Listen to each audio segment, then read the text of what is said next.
I figured out why this generation of men are so insecure and where the whole nonchalant act comes from. So I think the whole nonchalant act is basically a control tactic, because what's happening is that man is probably fearful of the woman being able to leave him at any moment that she wants, because God forbid a woman is in control of her emotions. God forbid a woman is okay with being independent, because that makes men terrified. That makes a lot of men terrified, because if she's in control of her emotions, she can't be manipulated. She can't be manipulated. I can't trick you into liking me. You know, some men have self-esteem that is so low that they feel like the only way that the woman could actually like them is if they're able to manipulate her into liking him. Like, some men think it's literally impossible for them to be liked. Only way that they could believe that you actually like them is if they are able to manipulate you, if they are able to control your emotions. Because the one that you let have control over your emotions, they can literally do anything. They can do anything and you'd stay. Men do not want women to have control over their emotions because she can't be manipulated. And so men try to play on this nonchalant act to make you more drawn in, to get you to chase, because they know logically if they get you to invest more emotional density, then you will be addicted to them, in a sense.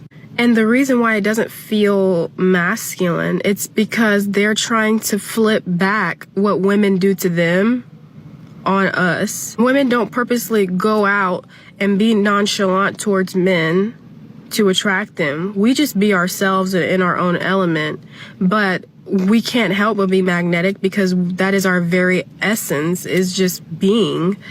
So they try to do that, but to us, and that's why it's so unattractive, because it's, in a sense, very feminine. This is quite raw, but life actually sucks so bad. I am so, lonely. I literally spend, my weekends just cooking and fucking eating and going to the gym, and that's it. I don't know. Life just fucking sucks. So I see the caption here is, pain and loneliness is part of the human experience, correct? And social media hides it. The people on social media hide it. You have so many people that are so, they're so focused on keeping up with what everybody else is doing. You see a lot of hashtag, a couple goals. And even for the men, you might see somebody out there grinding, getting money. Like, man, what do I do to get that? How do I do that? How do I get that immediately? But a lot of times it wasn't done immediately. And that's the unfortunate thing. You got to grind. You got to pick something. You can darn near almost pick anything, but grinding at it. And what men learn on their grind is that almost quite literally, nobody cares. You got your friends, you got your bros, but they off grinding too, right? So they're doing their thing, you're doing your thing, and y'all will come up for air every now and again, but it's a grind and nobody cares about it. It's only here and there that you might pop out and somebody be like, what is the man? Where'd you get that? Man, it's my own little special part. Man, you got to make me one of those, man. Do you do it for commercial? You just do it for personal? I do it for personal, but I've sold a couple here and there. So a little bit of, man, let me tell you what, I got some clients, right? And then the hookup comes like that. Does that make any sense? So a lot of men, a lot of people really, honestly and truly, they're working at something. They're hustling at something that it seems like nobody cares about until they do care. And then that's when all of the money and stuff and all of that fame, if that's what you want to call it, starts happening. But yeah, a lot of people look at social media and they say, oh man, I want that. But most of that stuff that these people are getting, that they're cutting and jump cutting, they've been working for that. Except OnlyFans girls. I'm just joking. But maybe I'm not. So I'm 29 years old, and I have officially decided that I am not going to subject myself to the dating pool ever again. And disclaimer, I am attracted to men. And when I tell men this, of course, they don't believe me and they think they can change my mind. Surprise, surprise. But what I do find surprising is that when I tell women this, especially straight women, they're usually sad for me. And I swear I'm not trying to be rude. I'm not trying to yuck anyone's yum, but what is there to be sad about? Have you met men? Like, I've seen women stay in crappy relationships with men solely because they know exactly what is out there and they do not want any parts of it. And of course, a lot of women think that I'm coming from a place of being jaded or bitter, but it's not so much the sucky experiences that I've had with men that put me off of dating. It's that even the great experiences that I've had with them do not measure up to the fun experiences and conversations that I have had with my family, friends, and community. Like, even the highs and the honeymoon phases that I've had with men in my past did not top the experiences and just life-changing conversations that I've had with my friends. And please know that I'm aware that happy and fulfilling relationships can exist between men and women. I just don't think there's a need to be sad about women or femme people deciding not to date men. We're not wasting our youth or our beauty. Like, I promise you, we're okay. Real question half the time is, are y'all okay? Hi. So I wanted to come on and do a quick video. I'm just about to head out for a meet and greet with a gentleman. And I've come across an issue in dating. I was on a site for women to identify, let's say, serial daters, whatever. Guys that date multiple girls at the same time, that kind of thing. And I noticed that there were a couple women being attacked, me being one of them. And out of those couple women that were being attacked by other women, we all dated either black men or men that were younger than our age. And it seems to be the trend right now, doing the younger than your age thing. It works for me because I'm very young at heart, and I don't look my age. I'm 55, by the way, but I certainly don't think I look it. And I noticed that there's a real issue with women attacking other women over this. And I thought, like, wow, this is a problem. And I have to say, like, girls, like, lift each other up. And because someone prefers a white man or a black man or an Asian man or a tall man or a short man, whatever, it doesn't give you the right to attack them as another female. And we should always help one another, and we should always be lifting each other up and supporting each other. And I don't know where this is coming from. But I notice it's a real trend. And I'm hoping that there's enough love and light in the world and enough women that really want to empower other women and see them succeed in love and other things, that we can overcome this and step aside from that and show love to one another and show support to one another. There is nothing in my DNA that would suggest that I would not have black girlfriends. I do. Do I think they're beautiful? Do I support them in their choices of who they date? Absolutely, 110%. And I'd like to see that going both ways. And, girls, if you're finding that there isn't enough black men to date, or there isn't enough black men that are interested in you, maybe look at the white guys or the Asian guys or the brown guys or something else and try a different something, see what fits for you. But it certainly isn't the next girl's fault that you're not attracting who you want. And I really think that there's enough of everything to go around, to be honest. So I wonder if maybe it's in how you're presenting yourself. And I don't mean just physically, because you're all beautiful. But maybe how you're presenting yourself and your personality.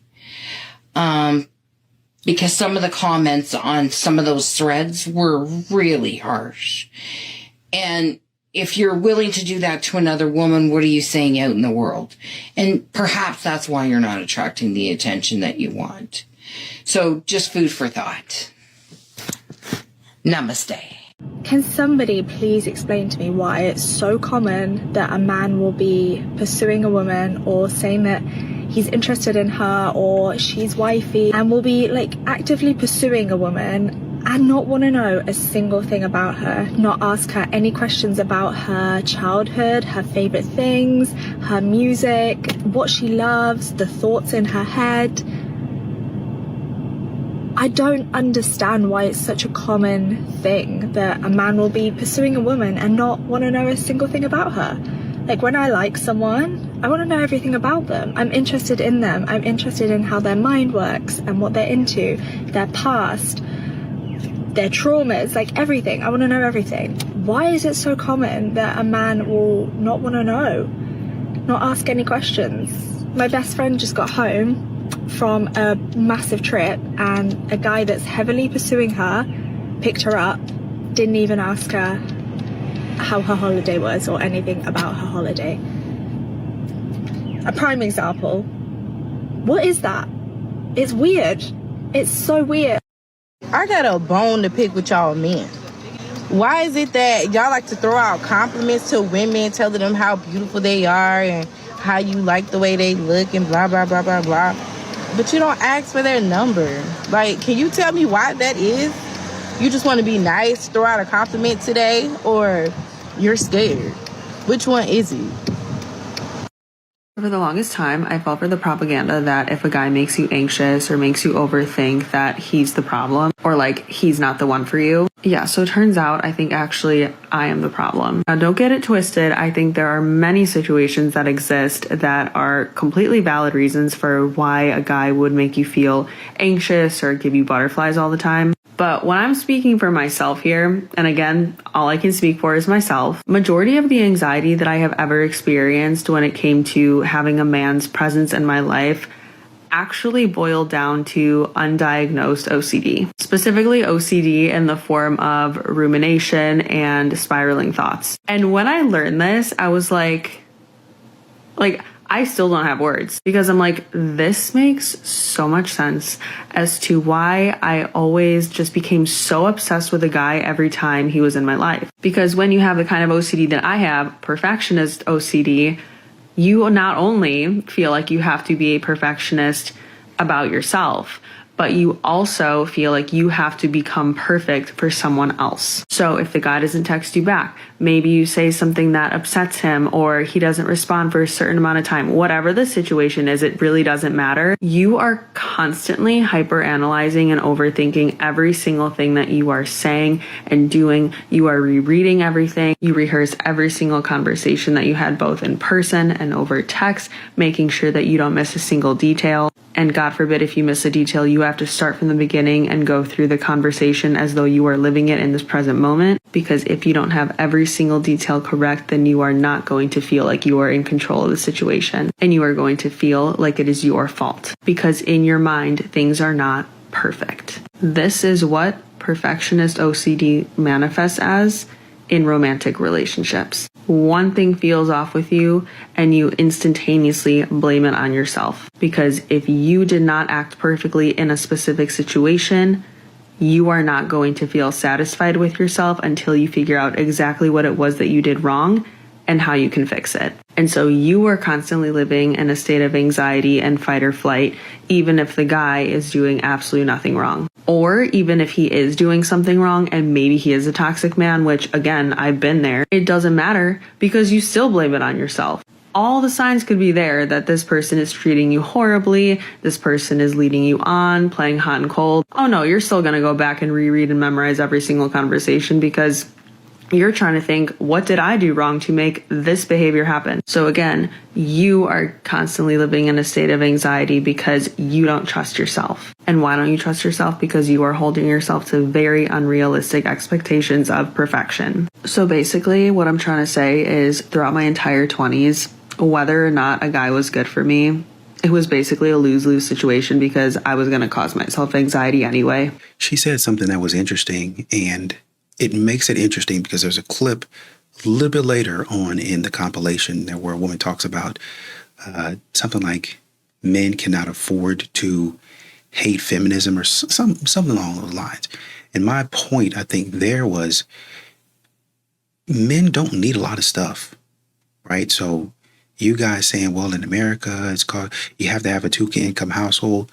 Most households are. But my point there was men don't need the same amount of stuff that you guys do, right? So when y'all are drowning in certain things, it's most likely because you bought something that you actually didn't need.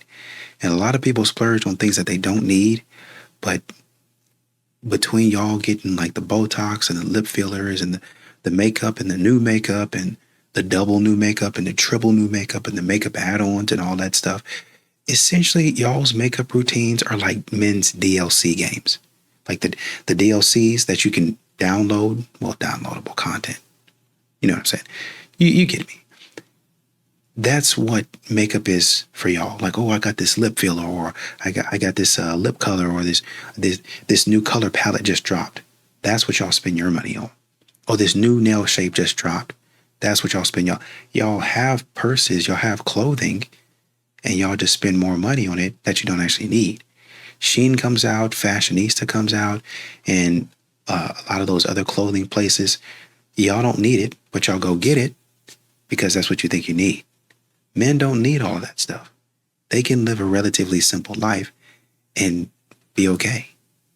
And it's the same thing with this right here.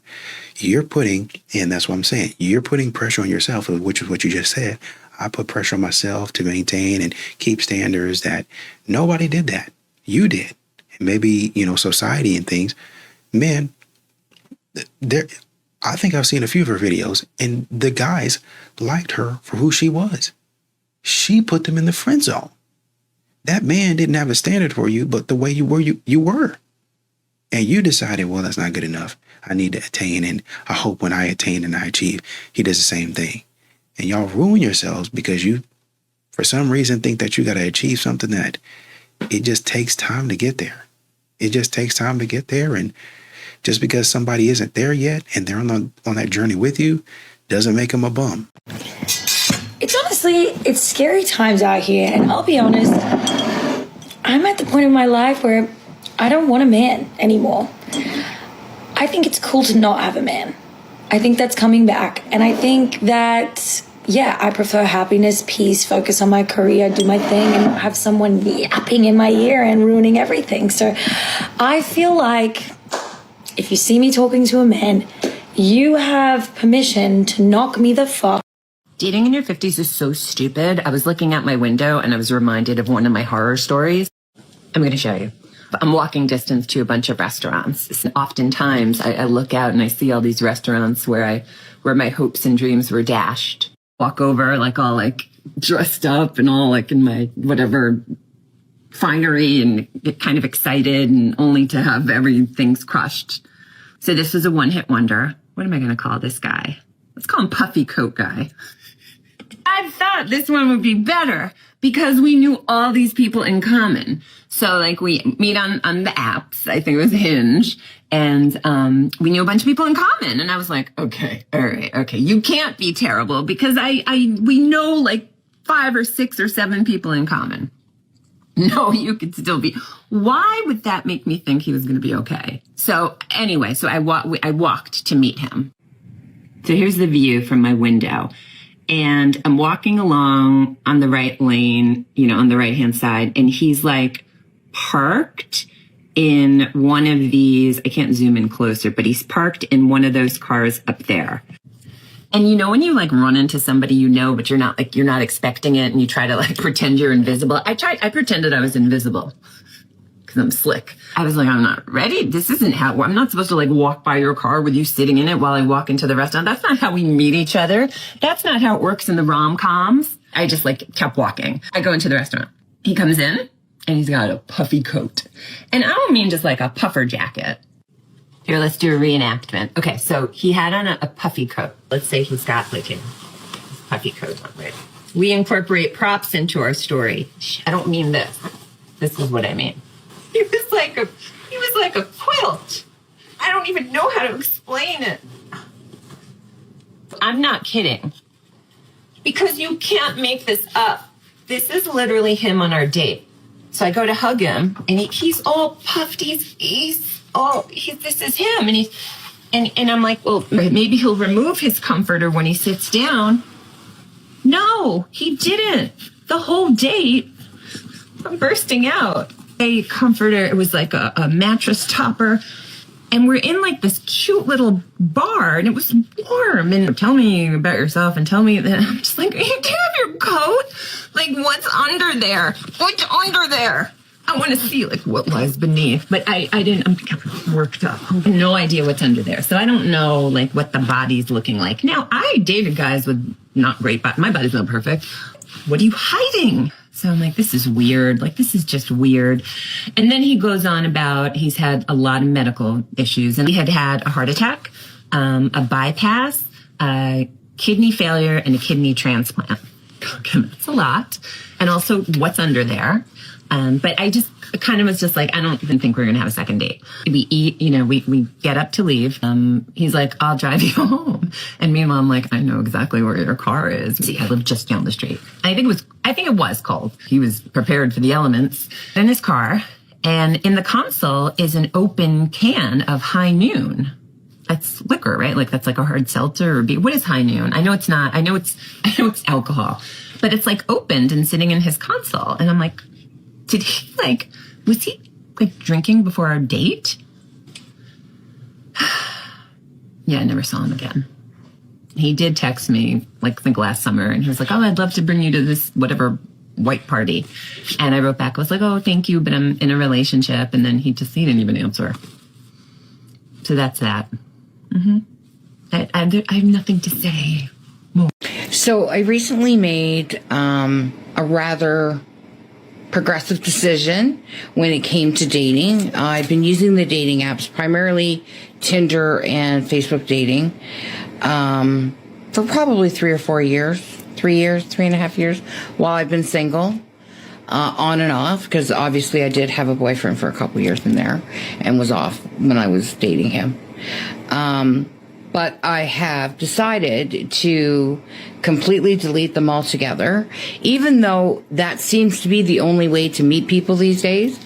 I'm going to go organic. I'm going to go back to, meeting at a grocery store or whatever. And if it doesn't happen, it's fine.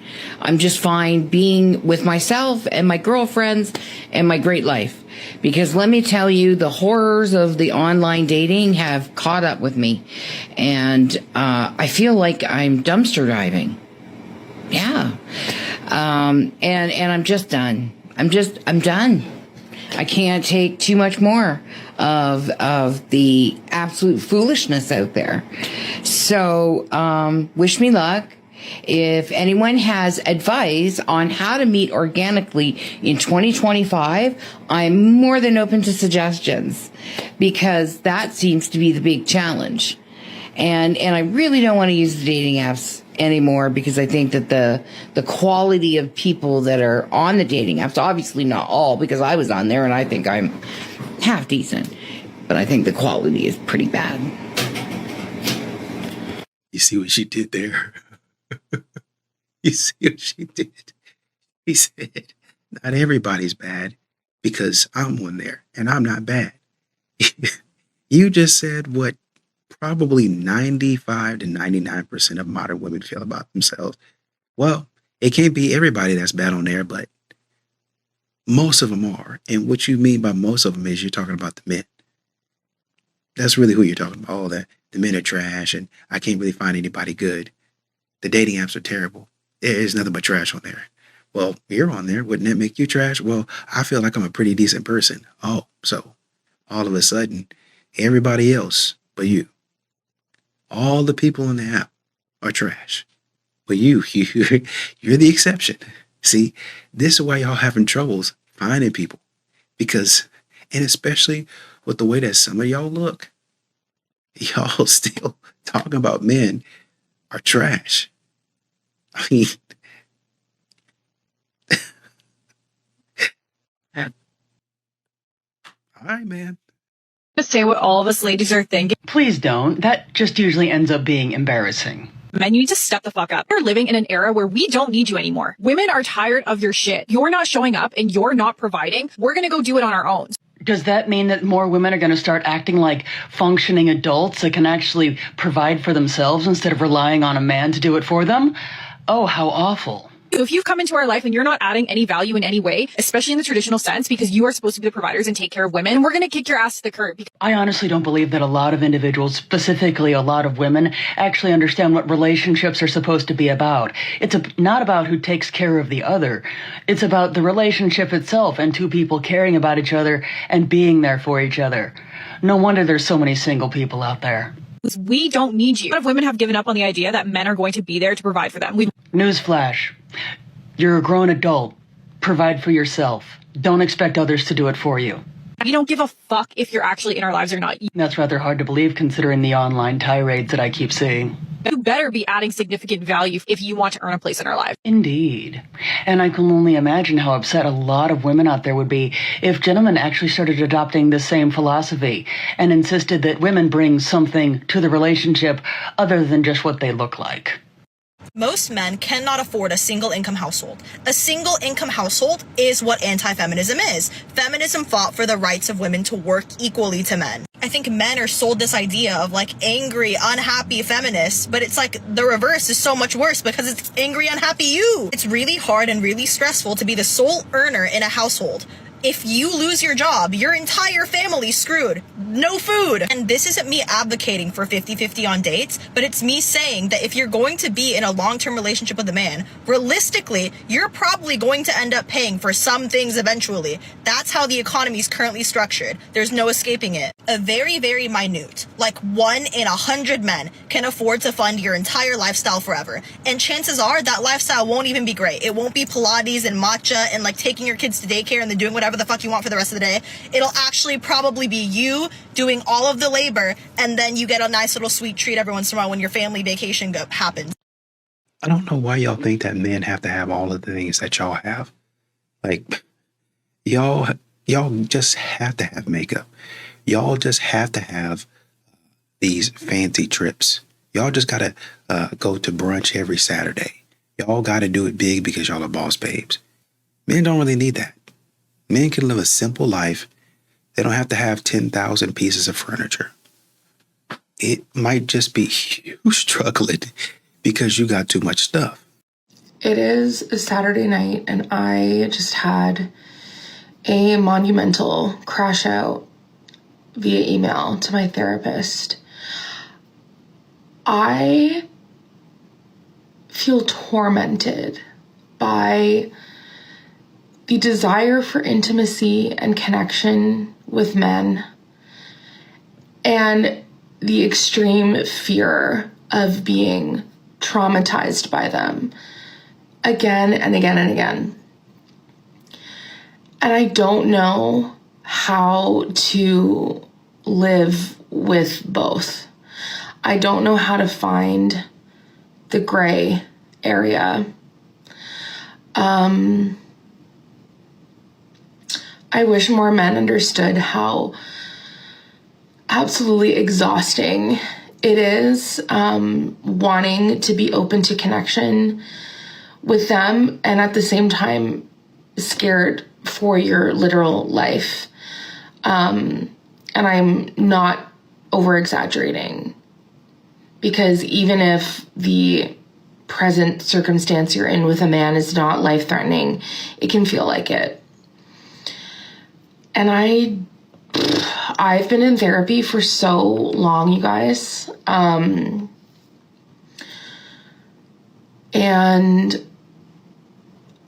I honestly just wish that I could snap my fingers and rid myself of the desire to be intimate with men. It is very hard to be someone who's not necessarily monogamous or looking for that, and also date men. I was just thinking about my love life, and I realized that a man has never told me they loved me. Ever. Any guy I've ever dated, they never told me they loved me. And it makes me kind of sad when I think about it, because I thought by now I would be married. Like, I thought by this age I would be married, maybe have a baby, and a man hasn't even told me they loved me. Like, I haven't even been told I love you. And in fairness, I've never said it either.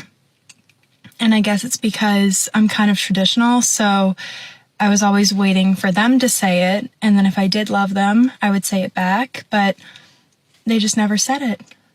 And I even remember my very first boyfriend I ever had, I mentioned it to him after we had been dating for quite a while, and I just thought maybe he forgot or, you know, but no, he very clearly told me, like, no, I just don't want to say it. I just don't feel that way. I'm like, oh, okay. And I still stayed with him for like months after that, you know? I've just been thinking, like, I've really like never had good experiences with relationships, maybe one. And other than that, they've all just been bad.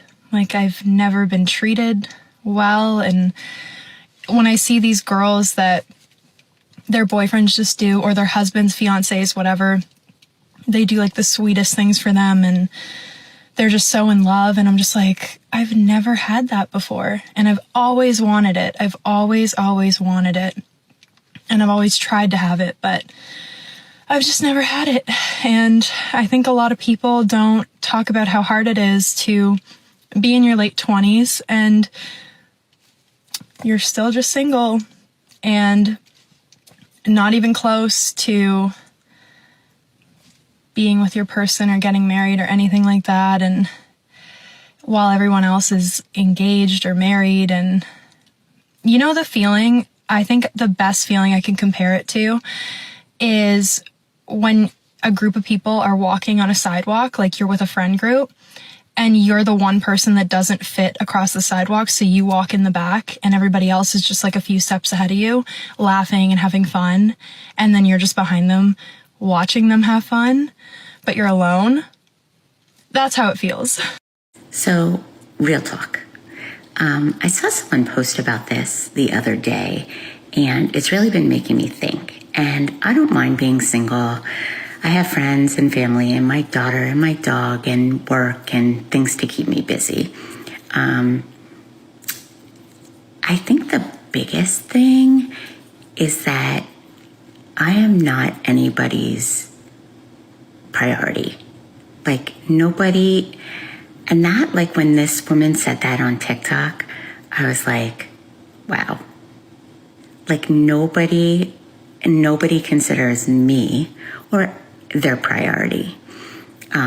You know, my priority is obviously my daughter. But being single, when you're single, there isn't anybody, you know, considering you their priority. And that's a hard pill to swallow. So anyway, I thought that was interesting, and I've been thinking about it a lot. It's kind of sad, actually. Okay, let's talk about dating in our 40s, 50s, and who should be paying for dates. What do you guys think I'm going to say? Men. Men should be paying for dates.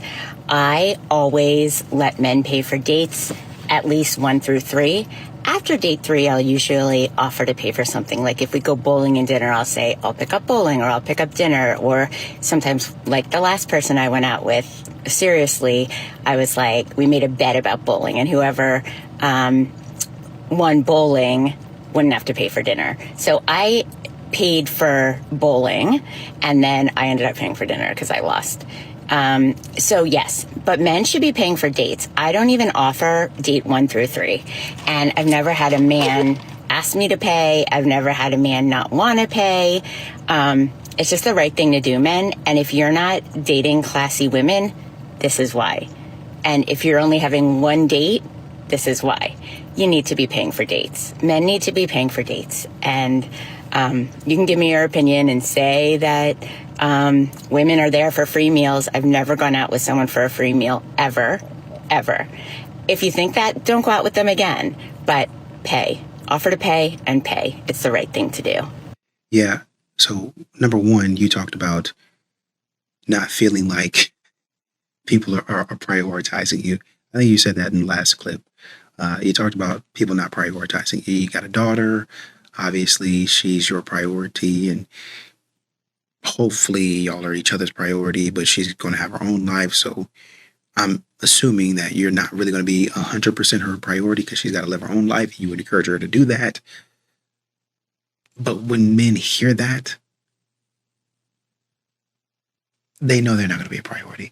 You know, it's funny that there are a lot of modern women, even if they have an older child, the child would still be the priority in some way. Even if the child wasn't the priority, they would find something else to be the priority. Single mothers only use their children. Well, let me not say this. You have single women that use their children as an excuse to put the man down at the bottom. That's right. Y'all forgive me for saying this. No, it's not all women. I'm just telling you. There are some women out there. Their babies come last. Their babies are dead last on the totem pole. Dead last. The woman goes and gets her nails done. She makes sure her hair is done. She makes sure she got the finest clothes. And the baby is like an afterthought. But now when you get in a relationship, the woman twists it and she says, the baby is my priority. Now you take care of me and I'll use my money to take care of the baby. Or better yet, I'll keep my money. As a matter of fact, actually, the baby so the baby moves up a spot. The baby becomes number 2 now. Well, no, the baby stays where the baby is because the womb was always number 1. The baby stays at number 2. The baby is last, but now they're number 2. You become last priority. And so now she's saying, take care of the baby and take care of me. And a man, I don't know how many men are really going to want to do that. So what you're saying is, well, I want somebody to make me a priority. And it doesn't seem like it's happening. Well, you're probably not going to make him a priority, to be honest. I've seen some of your other videos. You don't text people back. you don't really seem like you pay anybody any mind. I tried to comment on some of them and you had something for me and you really wasn't interested in hearing what I had to say, which, you're older than me, so I get it, right? And then you're talking about pay for the date. It's the right thing to do. When did y'all get off telling men what's the right thing to do and y'all not even doing the right thing? Y'all always got instruction from men, but y'all ain't got instruction for how y'all should be acting out here in the dating market. She said something which is, it turns me off, completely off.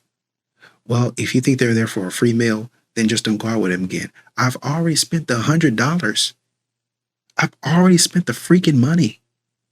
I've already lost $100 freaking dollars. Oh, well, that was a lesson learned. I spent $100. I won't be doing that again. No, I'm not spending the first $100 anymore because I need to see if you're playing around or not. Period. I am not trying to go out there, spend $100 and be like, well, that was a pretty good experience. Well, that was a terrible experience. I don't think I'll do that again. How many times do you think a man is going to do that before he's like, let me be extra cautious about the women that I'm entertaining? And if I think that they want a free meal, no. Now it becomes your responsibility to tell me or help me and reassure me that you're not coming out here for that. You want a man to reassure you that he's not coming out there to get a little something from you. He actually likes you for you. You want a man to reassure you that he can be a gentleman, he can provide. And so send me an Uber, preferably, one of those big, nice XL cars. Make sure we go out at a nice place, a super nice restaurant, so I can be assured that you're the man for me. But the man goes off with no assurances. What kind of life is that to live, bro? Do you think you're fussy when you're dating? Do you think you're too picky? You think that you've got low tolerance? Do you think that you've got zero compromise. I don't. But interestingly enough, I was having a very broad chat with a group of friends and, obviously mentioning that I just, recently broken up with someone and, listed a few reasons why, listed the good, but also listed the bits that were like deal breakers for me. My friends said, well, I think you're too picky. And I said, really? Do you really think I'm too picky? Like, if that really is what I want, like, why would I stay? And especially if it's an emotional thing. Like, we're not talking like a physical thing or a financial thing. It's an emotional response to somebody. Yes, I miss him. Yes, I've messaged him. Yes, I begged him to take me back. I get all that. That was just me having a grieving period. I think if you are picky, be picky. Like, why the hell not? I've got a lot of people that I know that are in very unhappy marriages. They're not satisfied. They're not intimate. Like, I know people that haven't been intimate in years and years and years. Like, I couldn't tolerate that. I don't know. Am I too picky? Yeah. Okay. I'm picky with who I give my heart to. And then I'm picky with myself as to who I take it away from. But if you're single and you've only been dating for a few months and it doesn't line up, choose you. Be picky. So I was just placing an order online for some things at Costco, and the house is quiet, and it hit me. As I was ordering and looking at furniture and just looking at stuff that was on the computer, and all I thought was, I wish I had someone to love. I wish I had someone to share my life with, to buy new furniture with.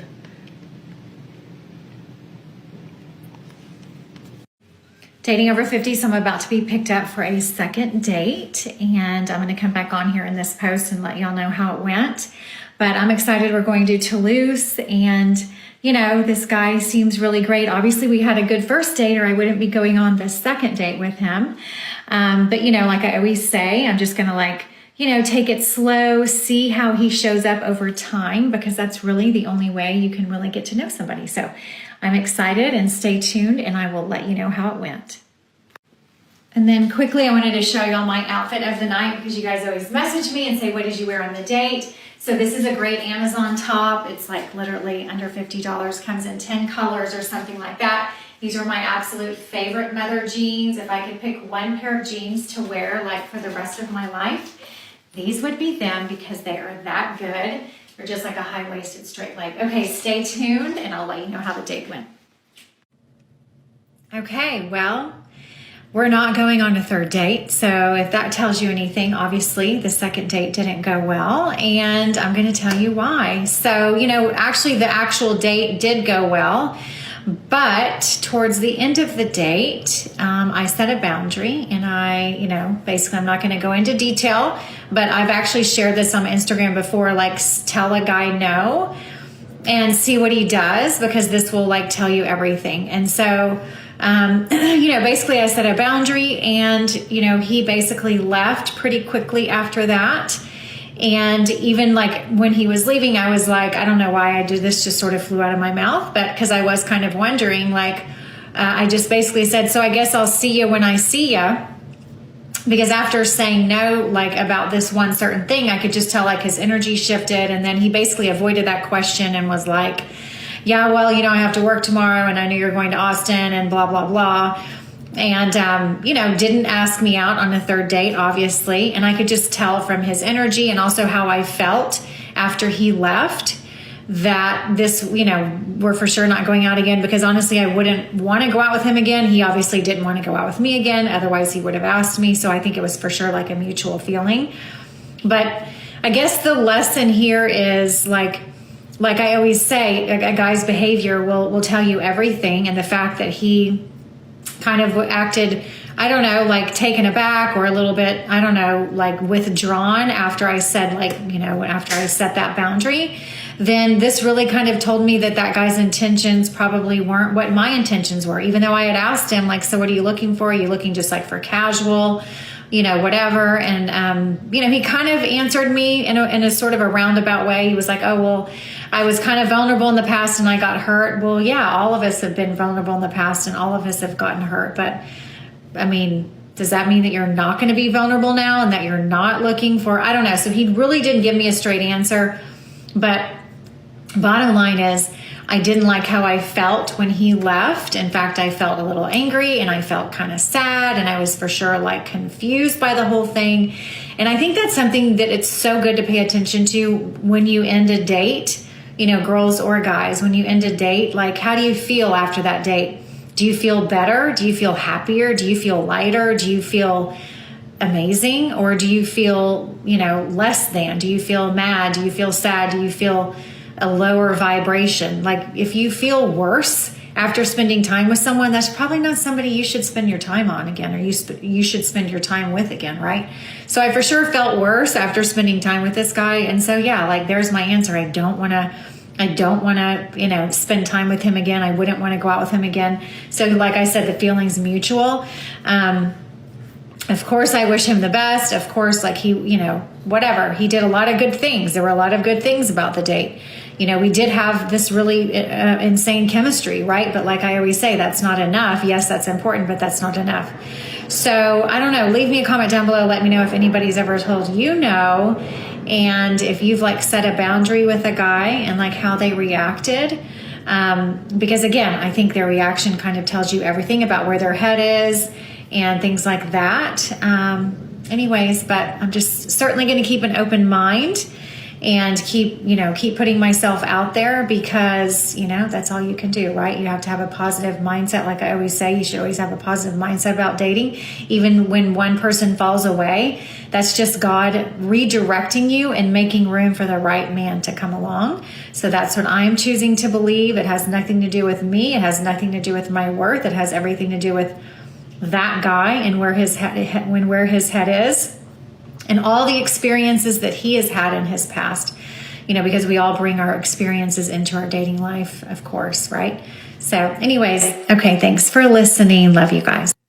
Funny, we talked about priorities, and here another one is hoping that they're the top priority. I think there was one, she's talked to quite a few men, and there was one where a man's daughter came into town, and he kind of dropped off communication, which he shouldn't have done that. But when he told her, she was like, so are you still going to take me out or no? He's like, well, no, my daughter's in town. I haven't seen her in a while, and I'm not sure when the next time is I'm going to see her. And the only time, or the only thing that she could think about in that moment, was herself and how he didn't take her out for coffee, at least. She didn't get her weekly date from him. These modern women, bro, they're selfish and they want themselves. She tried to put herself over the man's daughter. What a loser. I deleted Hinge a couple months ago, and I have actually been approaching guys in public now, and I highly recommend it for girls, like cute guys. It is actually really fun. You're going to strengthen your social skills, learn how to flirt, and deal with some rejection, and I think it's great. So far, the guys have all been kind of like imbeciles, because looks aren't everything, but, you know, one of them's gonna be good. One of them is gonna be like a not an imbecile, not a douchebag. Listen, if nobody has told you today, let me be the first, okay? You are single by choice. You are single because you want to be, not because you can't get anybody. You could, okay? You go outside right now, you ask 10 people if they want to take you on a date. At least one of them is bound to say yes, because there are so many people who are desperate to be in relationships. But nobody's desperate to be single. I am. I'm desperate as fuck to be single. I go on dates and I tell people, I don't want marriage. I don't want kids. Bitch, yes I do. I just don't want that right now. I just don't want to have to compromise my life. I don't want to have to compromise my routine. I don't want anyone disrupting what I got going on. I don't want to have to sleep next to some sweaty body at night and then them wake up and say, I slept like shit. I don't want to have to walk on eggshells because something in their life happened that was so traumatic, like 20 years ago, and they don't want to go to therapy to fix it. They're using me. I don't want anybody weighing me down with their toxicity, okay? I don't want anyone to be jealous of me. I don't need another person trying to morph into me. Do you know what I'm saying? You know, I'm desperate. I'm so desperate to be single right now because I know when I look back on my life in like 30 years when I'm married with kids, I'm going to be like, I miss being single. You know what I'm saying? I miss the days in my 20s when I was just living it up. So You're single because it's a choice, so enjoy it. Men have become bored with women. Women, you focus on your girlfriends, the car you drive, the house you live in, the clothes you wear, your nails, your hair, your makeup, all the Botox and all the treatment you do, the fillers, the boob job, the butt tuck, the liposuction, and the list goes on and on. And when a man takes you out, you open your mouth and his head hits the table and he goes, shit, not another one. There's no substance. There's no quality about you. Your beauty is not there. It's all external and fake. There's nothing lovely about you. Men are longing for your beauty, women. The essence of who you are. Where is your nobleness? Where is your virtue? Where's your dignity? Where's your adventure? And most of all, where is your mystery? The only way that the world is going to change is if women begin to change. So ladies, when are you ready to do inner work and find the woman that you're running from? When you're ready to do that, go sign up on my Linktree. Well, I would probably argue that you're not going to get very many women to sign up, at least not the ones that want to take accountability for the stuff that they've done. Modern women are probably going to say, well, you probably need to teach men. You probably need to coach men on what they're doing wrong because we're so perfect. We're not doing anything wrong. So I don't know, man. I agree with you in part that whenever a lot of these modern women get to acting like they're supposed to act, then you'll probably see a lot of men willing to engage. But for right now, statistically speaking, men are leaving the dating scene because women can't figure out how to just engage with men on a regular, like a normal level.